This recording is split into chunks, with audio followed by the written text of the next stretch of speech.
The dirt from his palm left a smudged trail as it blended with the sweat on his brow. She could see fear in his eyes. A few, lass, but a precious few. Beside him, Kathleen's mother unearthed potatoes with a smaller spade, each thrust bringing forth another putrid mass of vegetation. "A long winter again it will be," Rory murmured, "and mark me words, this time the English will watch us starve before lifting a hand to help." Their mother shook her head slowly. "Ní ddigan an soch an shang. The well-fed does not understand the lean." Despair coursed through Kathleen, and she curled her fingers into fists in the dirt. "The English!" She pushed herself to standing. 600 years we've lived with their heel pressed to our throat. May they be damned for what they have done to Ireland. Our land is stolen and given to their gentry, our wheat and cattle sent to feed England. And what do they leave us but rotten potatoes? 'Tis Irish land, not English, and we've grain aplenty to feed all of Ireland. So tell me now, why must we starve as the English grow fat on our crops?" Her only answer was the keening that echoed across the fields, growing in intensity as one family after another joined in to mourn the destruction. The eerie sound, carried on the breeze along with the putrid odour, sent a shiver through Kathleen, and she crossed herself. Hell had returned to Ireland, and there was only the hunger to come. Chapter 1. County Cork, Ireland, October 1846. She heard the shouting long before she could make out the words.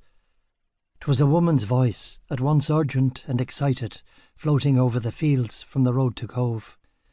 Drawing a breath, Kathleen froze on hands and knees in the dirt of the garden and tilted her head to listen, straining to make sense of the syllables rising and falling and scattering on the breeze. She dug her fingers into the freshly tilled earth, warm and soft in the autumn sun, and concentrated on the sounds. "Kathleen! Harbour!" Harbour? She squinted at a black bug making its way across the leaf of a turnip plant. They'd found old Paddy O'Donoghue yesterday, starved to death by the side of the road, his mouth stained green from eating grass. Fear twisted her empty stomach. Some said he was one of the good people, trapped forever in human form. Would it be that even the fairies were to perish? Harbour? Her eyes widened in comprehension. "Danny," she breathed aloud. "Sean."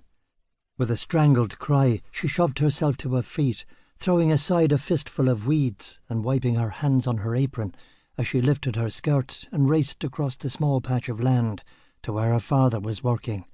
"Dad, do you hear? A ship! The ship is in harbour. Our lads have returned." Her father leaned on the handle of his hoe and smiled. He pulled off his cap to push his red hair off his forehead and wipe his brow. "Aye, lass, I hear. We'll go down just as soon as I finish." "Da, I cannot wait for you," she exclaimed.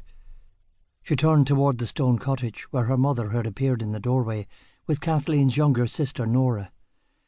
"Ma, me heart is near to bursting already." "Go on with you, lass," her mother answered with a wave. "Your father is just having fun. Tell your brother and Danny that we'll be along just a wee bit more slowly." Kathleen nodded and tore off her apron, throwing it to the ground as she raced down the hard dirt road toward the woman who had brought the news. "Myra, you saw it!" she shouted, one hand waving high above her head in greeting. "Me brother did. The ship's in harbour, but not yet at the wharf." Laughing, Kathleen threw herself into her friend's arms, then pushed back and spun a circle. "Danny has come back," she whispered to the blue sky, her throat tight with joy, arms outstretched as if to embrace all she could see. All would be right now. Her Danny was home. Moira touched her on the arm. "Kathleen, it's soon they'll be docking. Best I not be standing in the road, but..."